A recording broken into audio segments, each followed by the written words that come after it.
사람들의 설득에는 귀를 기울이고 잘 듣습니다. 그러나 진리의 설득은 의외로 듣지 않습니다.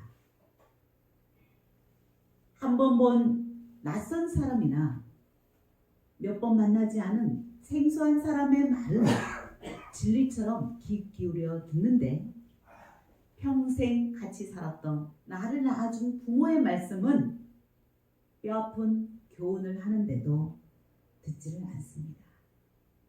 사랑하는 형제 자매가 정말 진실로 사랑하며 옆에서 권면하는데도 그 말을 들으려 하지 않습니다. 오늘 본문을 보면 라합은 성벽 위에 사는 그 지구에 이제 곧 이스라엘이 쳐들어와서 이 여리고 성의 모든 사람을 점령하는 가운데 있는데, 그 위험한 죽음의 직전에 라합은 부모를 성벽에 자기 집으로 초청해야 되고 형제 자매와 모든 그 조카들까지 친족을 다 집에 모아야 합니다. 하지만 그들은 들으려 하지 않습니다. 이유인즉슨 전쟁이 나면 가장 위험한 곳이 성벽이기 때문입니다. 성벽이 가장 위험하고 피하려면 성 안으로 숨어야 됩니다. 산으로 숨어야 됩니다. 그러나 라합이 와서 설득하기를, 당신이 살려면 우리 성벽에 있는 나의 집으로 있어야 되고, 만약에 거리를 돌아다니거나 성 중앙으로 다른 곳으로 피신하면 당신은 반드시 피를 흘리고 죽게 됩니다. 반드시 몇 날 며칠까지 우리 집으로 다 모이세요. 하지만 그들은 라합의 이 어설픈 설득을 들으려 하지 않습니다. 라합은 답답합니다. 모든 사실을 말해줄 수가 없습니다. 몇 날 며칠 이스라엘의 정탐꾼이 우리 집에 왔는데 그들을 숨겨주었더니 그들이 하는 말이, 내가 목숨을 걸고 숨겨준 그 대가로 나와 부모와 남녀 형제들과 친족을 모두 살려주겠으니 반드시 길거리로 돌아다니지 말고 집 안에 모이도록 하라고 했다. 만약 밖으로 가면 죽더라도 그 핏값에 대한 책임을 나한테 묻지 말라고. 그러나 집 안에 있는데 한 사람이라도 다치거나 죽으면 내 목숨을 걸고 내가 책임지겠노라고 했다고 솔직히 다 얘기하고 싶은데 얘기할 수가 없는 거예요. 이 극비 상황을 얘기했다가는 나만 위험한 것이 아니라 형제 자매 부모들이 위험해요.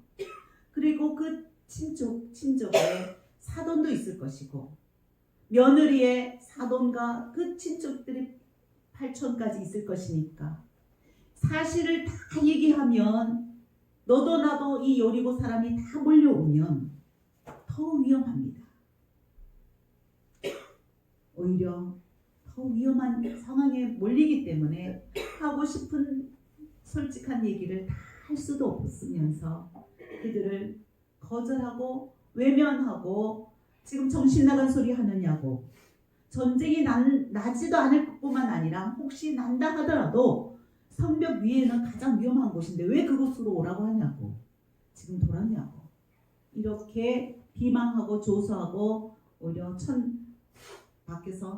문 밖에서 박대하는데도 라합은 멈출 수가 없습니다. 그 설득을 멈출 수가 없습니다. 결코 쉬운 일이 아니지만 그들을 설득하지 아니하면 그들이 죽을 것이 뻔하기 때문에 목숨을 걸고 또 찾아가고 또 설득하고 또 냉대받더라도 또 거듭거듭 같은 말을 반복합니다. 확신에 찬 말을 합니다. 비록 그들에게는 이상하게 들리고 라합의 소리가 황당한 설득이고 어느 누구도 쉽게 마음을 열 수 없는 그러한 설득이었지만 결국은 그들은 다 모입니다. 라합이 포기하지 아니하고 모이라고 하는 그 확신에 찬 말에 의해서 뭔가 있는가 보다. 뭔가 있는 것보다. 평소 라합이 저러지는 않았는데 라합이 저렇게까지 끈질기게 반복해서 20번이고 30번이고 또 찾아오고 또 찾아오면서 끈질기게 자기 집에 오라고 하는 이유는 뭔가 있는가 보다. 믿져야 본전이다. 한번 가보자. 그랬더니 과연 끈질긴 그 설득에 의해서 한 명도 빠짐없이 다 구원받는 놀라운 사건이 일어났습니다. 여러분, 저도 오늘 아침에 교회로 오는 동안 시장을 들려서 최정호 성도님, 최성옥 성도님 찾아뵙고 또 이쪽에 오면서 세탁소도 들리고 또 여기 위에 방금 11시 예배 시작하기 전에도 또 쫓아 올라갔어요. 그런데 저는 여전히 아직도 예수를 전해야 되는데 예수를 믿어야 구원받습니다. 이래야 되는데 여전히 밥 먹으러 오세요. 교회 한번 오세요. 자꾸 이렇게 어설픈 설득을 합니다. 교회에 오지 않고 예수를 만나지 못하면 당신은 지옥불에 영원히 불타 죽을 수밖에 없다고. 예수를 믿어야 생명책에 당신의 이름이 기록되고 생명책에 기록되어 있지 않으면 당신은 죽을 수밖에 없다고. 영원히 죽을 수밖에 없다고 강하게 설득해야 되는데 그거를 하지 못하고 이번 주도 여전히 할아버지들한테 귤을 갖다 드리고 어제는 커피를 갖다 드리고 바다 잡수시는 어르신들은 내가 맨날 이 임마누엘 교회 먹기만 해서 어떡하나. 미안해서 어떡하나. 언제 한 번은 가야 되는데. 내가 가면 반드시 임마누엘 가겠는데. 그러나 여전히 오늘도 오지 않습니다. 주중에 갈비뼈에 금이 갔다고 교회에 찾아와서 기도로 받으러는 오시지만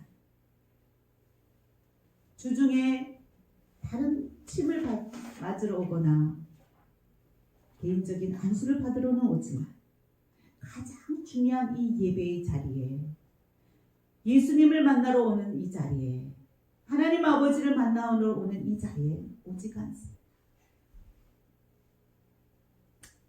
하나님 아버지는 여러분을 만나기를 가장 기다리고 계십니다.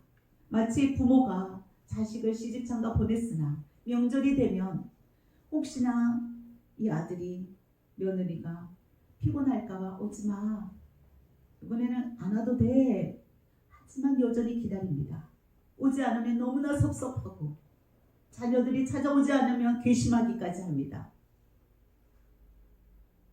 그것이 부모의 마음이고 어미 아버지의 심정 아니겠습니까? 우리 하나님 아버지는 에덴 동산에 당신의 자녀를 만들어 창조하셨을 당신은 이 인간이 늘 주님과 함께 하기를 즐겨했습니다. 하나님 아버지와 늘 함께 있었습니다.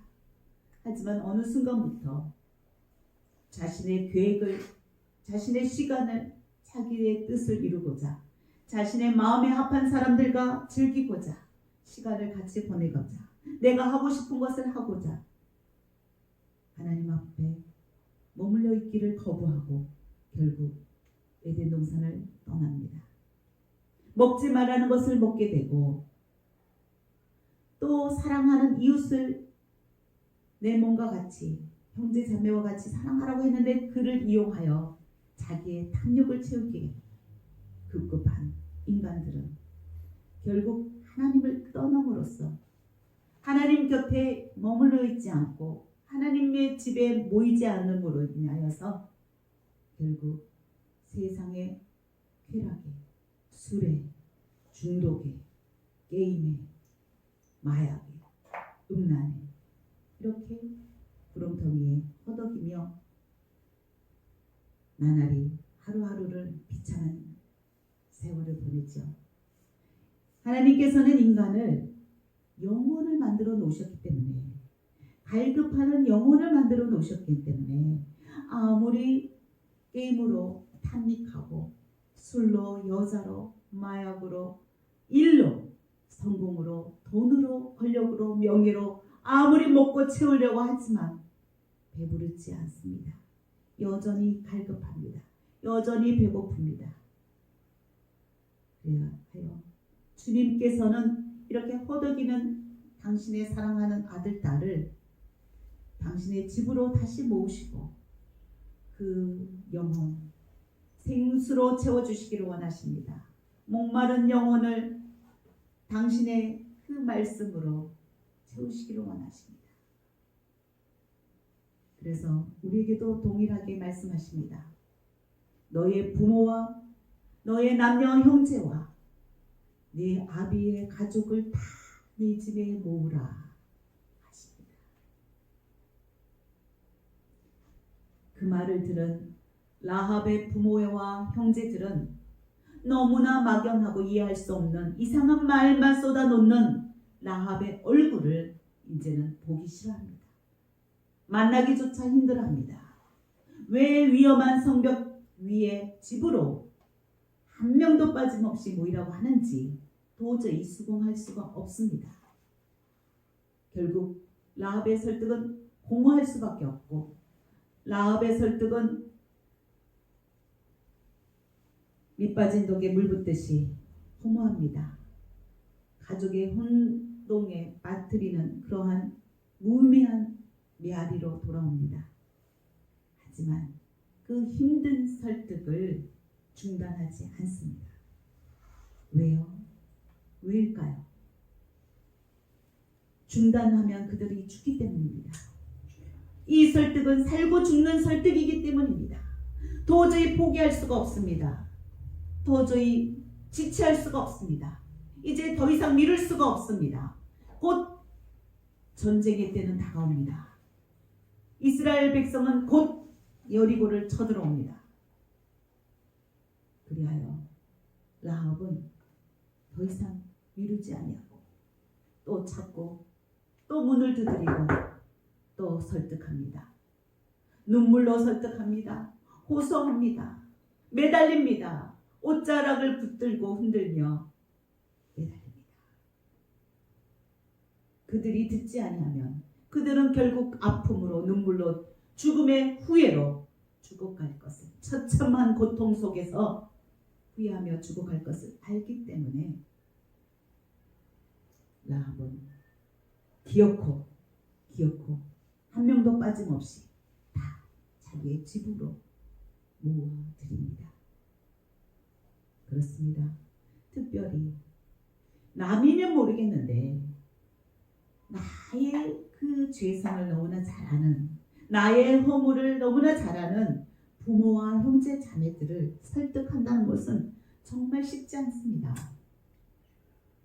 저희 부모님도 작년에 돌아가시기 직전에 주님을 영접하고 하늘나라 가지 않았습니까?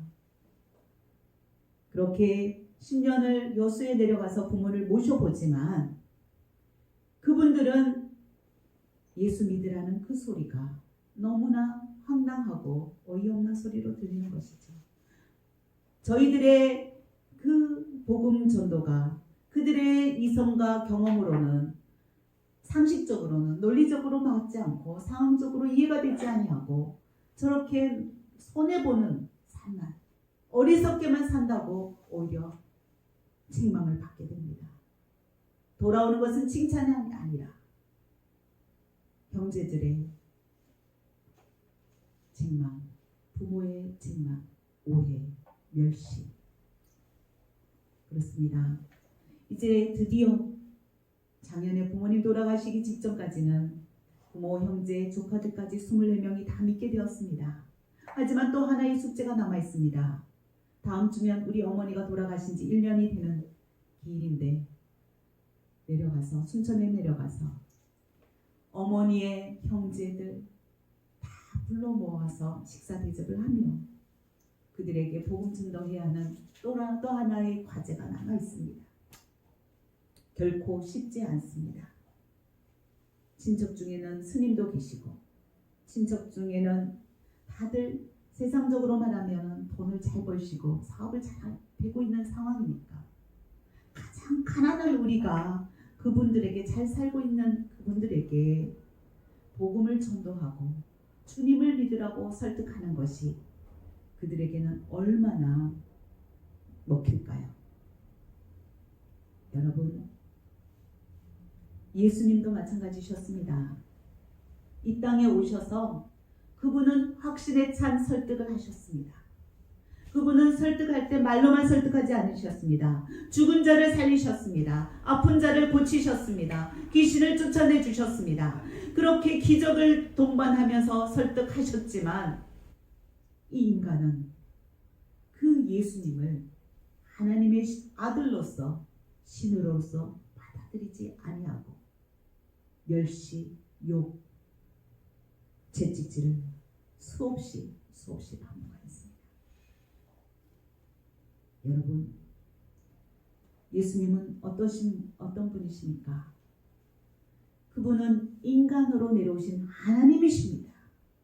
다윗도 주여 하고 부르며 다윗의 후손인 예수를 주여 영존하신 아버지여 불렀던 하나님 아버지십니다.